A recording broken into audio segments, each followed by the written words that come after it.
So this is an infinity banknote by the Burning Man artist Dardara, who's actually created his own bank called the Change Exchange, and he has a sculpture out on the playa. So first of all, actually I'm going to go back. So first of all, yeah, I mean, I've thought a lot, almost my whole life, I guess, around the purpose of art, you know, in this process of global transformation or social change that's happening. And I have a very personal context for this, which is my mother was part of the Beat generation in the 1950s. And she was actually a very young woman who was dating Jack Kerouac when On the Road came out. And she saw him, go from somebody who was just totally impoverished, nobody knew, to have this huge fame, which ultimately ended up kind of ruining him. But the Beats obviously, had a tremendous cultural impact. And if you go back to the roots of the Beats in the 1940s, they were just a very small group of artists who began to sort of beam into a new pattern of perception or field of information. And they began to recognize that in the public sphere of their society, consciousness was absent. That if you looked into the political or the academic or the institutional realms or the artistic realms, there was no direct presence, there was no spontaneity. Consciousness had somehow become rigidified or ossified, and they recognized there needed to be a breakthrough into a new level of spontaneous perception. So this really became their mantra as a movement. They talked about, you are a genius all the time, or first thought, best thought, or they had the concept of a spontaneous prosody. And they really became kind of inspired by this idea of the search for personal liberation, which they explored through drugs, mysticism, unconventional relationship patterns, and so on. So, and the Beats, like most artists, I would say, were formed very much by early childhood trauma. They'd all had sort of tragic upbringings, Kerouac and Ginsberg, and this had formed this extra sensitivity. So I think one thing that we see with the artist is somebody who, has this, excess of maybe suffering when they're young, and that leads them to develop a gift. It's kind of like the pearl, that develops because the oyster has the grit of sand in it, or as Carl Jung likes to say, the wound is the gift. So artists then have this extra bit of sensitivity or empathy that makes them begin to take notice of a new pattern of perception or field of information that most people aren't aware of. So just to give us some context, I mean, my perspective is that, in our present circumstances, the role of the artist has to shift, the role of the artist and the media maker and the producer. And we need to rethink that role in relationship to the planetary emergency that's underway. And obviously, I think we all know that we're in a period of accelerating climate change, rampant species extinction, bigger and bigger industrial catastrophes like, the BP oil spill in Fukushima, global depletion of resources, and so on. So in a way, the artist, going back to the 50s and before, sort of self-identified as the rebel or the outsider who didn't really have a social role, and in a sense was meant to kind of challenge society's roles. But the question is really, in such a situation as we're now in, does the artist have to step into a different role and a different responsibility? One thing that's really important to consider is that humans are mythological creatures. We really live through myth. We can't really get across the room without a myth or a narrative or a legend that sort of underlies our actions. This is a quote from the great writer Patrick Harpur. "We cannot see the world except through some perspective or imaginative framework. In short, some myth. Indeed, the world we see is the myth we are in." So one idea that I would propose to you is that we're seeing a transition right now from a set of cultural myths or cultural narratives that have supported our civilization over the last several hundred years. And at the same time, those are beginning to show their destructive aspects. A new myth is beginning to develop or unfold. So if we were to look at the old myth that we've kind of been embedded in up to this point, one ways that you could kind of think about it is this idea that it's a materialist scientific worldview where consciousness is simply brain-based. Then we have evolution, Darwinian model of evolution, which was kind of bowdlerized into this idea of the survival of the fittest, that everything is a competition for genes and resources. Capitalism seems to be the best system that we have devised, and it's based on a kind of dog-eat-dog kind of idea. Although in nature, dogs don't eat dogs, they sniff dogs. And then the idea that humans are somehow separate from nature, And also this idea is very much part of our current paradigm that technology is going to be the savior, that even though we've created this crisis, we're going to develop these next levels of technology which are somehow going to save us.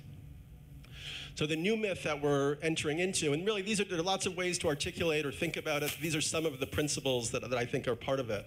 The idea of the holographic universe, the realization that consciousness is not just an epiphenomenon of matter, but is somehow immanent to the universe itself.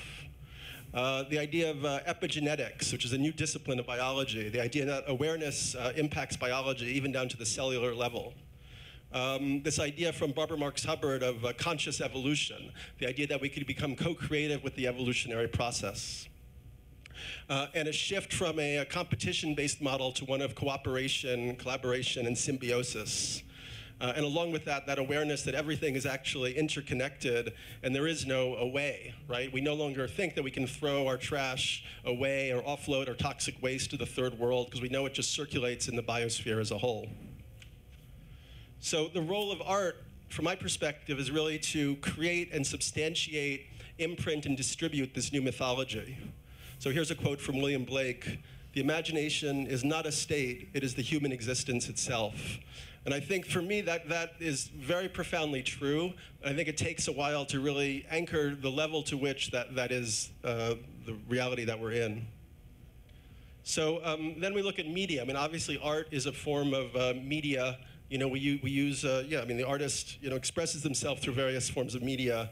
And what is the primary function of media? We tend to think it's to tell a story or to convey information, but if we really just step back and look at it systemically, we might see that the role of media, the primary function, is not really to convey information or tell a story, but to coordinate behavior. So the mass media actually coordinates behavior on a global scale. People are told how to respond to authority, what to consume, how to form relationships. They sort of model their behavior on this imprint that's constantly coming through the mainstream media, on the mass scale. And then people like us who maybe are beginning to assimilate alternative media, we take in different patterns of behavior and thought and action from that. So this idea that art could be utilized as an instrument or a tool to help us redesign society was very much an idea that the German conceptual artist Joseph Beuys had. And he had the concept of a social sculpture. And here's a quote from Beuys: "Only art is capable of dismantling the repressive effects of a senile social system to build a social organism as a work of art." So obviously, if we think about social sculpture, we have a great example right here, which is Burning Man. A social sculpture is, in a sense, an opportunity where we change the game rules of normal society. We experiment, we innovate, we iterate, and we see what develops. So festivals, intentional communities are obvious examples of social sculpture. But then we could even think that a corporation is a kind of social sculpture, or an economic system, a banking system. So the artist Dardara, is creating his own artist design bank. So one thing that I think is key in this mythological shift from this old paradigm to the new paradigm is developing empathy. Buckminster Fuller really had this idea that we would only survive as a species if we created a world that worked for everybody on it. Now, empathy is a really interesting thing. I mean, a lot of us feel empathy personally or on a small scale, but it's a different thing for us to really extend that to a universal level. And that's actually not something that's intrinsic or instinctive to us. It actually requires an act of the imagination and a mental act, in a sense. So Buckminster Fuller noted, "No human chromosomes say make the world work for everybody. Only mind can tell you that." And I think, even in places like Burning Man, we see places where there are empathy gaps, where people are able to pay a lot of money to build up certain camps and have paid workers, come in and do stuff, who aren't really brought into the inclusivity. That's the model here. So yeah, one model from Barbara Marx Hubbard is this idea of conscious evolution. As part of this new mythological paradigm, the idea would be that humanity is on the cusp of self-realizing itself as a singular organism on a planetary scale in symbiotic relationship with the planetary ecology as a whole. So, and we can look at that. There's a great book called Spontaneous Evolution by Bruce Lipton and Steve Behrman, where they really look at our bodies as a model for this next stage of our planetary evolution. You know, because our bodies are these huge colonies of microorganisms that learned how to work together to create symbiosis to build more complex structures. You know, and in our bodies, you know, the organs don't make war on each other. You don't have the liver, you know, hoarding all of the resources and depriving the pancreas of what it needs, you know. So in a sense, if we were to recognize ourselves as a global planetary organism, you know, it would be innate and natural to us to want to share resources and energy equitably.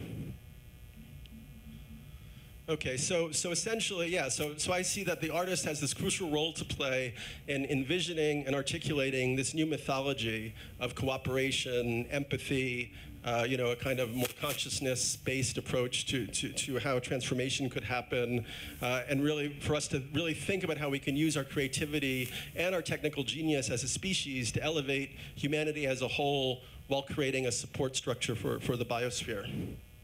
And these would be some of the strategies for this social change that would be necessary. We'd have to reinvent corporations. We could think of them as social sculptures or as you know, instruments for transformation. I mean, obviously corporations are the most powerful kind of artifacts that humans have created in terms of their ability to transform matter and energy. You know, but at the moment, corporations kind of function destructively. One idea is rather than thinking about them as being permanently like that, we could see them as nascent organs of this collective body of humanity. You know, so an energy company or an oil company is like the blood in our bodies. A media company is like the perceptual mechanisms, you know, and so on. So if we think in those terms, corporations could evolve to be extremely powerful and benevolent. And then, as I noted, using art, media, social technologies to change consciousness and imprint a new behavior pattern that's actually sustainable on a global level. And then we need to reinvent civil society to kind of develop social, political, and economic alternatives, iterate them, and also raise consciousness around these alternatives. So, and I would see that our goal would be to design a planetary community based in symbiosis and cooperation as a collective work of art. So I'm going to end on a quote from the mystic and paleontologist Teilhard de Chardin. There it is. The day will come when, after harnessing space, the winds, the tides, and gravitation, we shall harness for God the energies of love.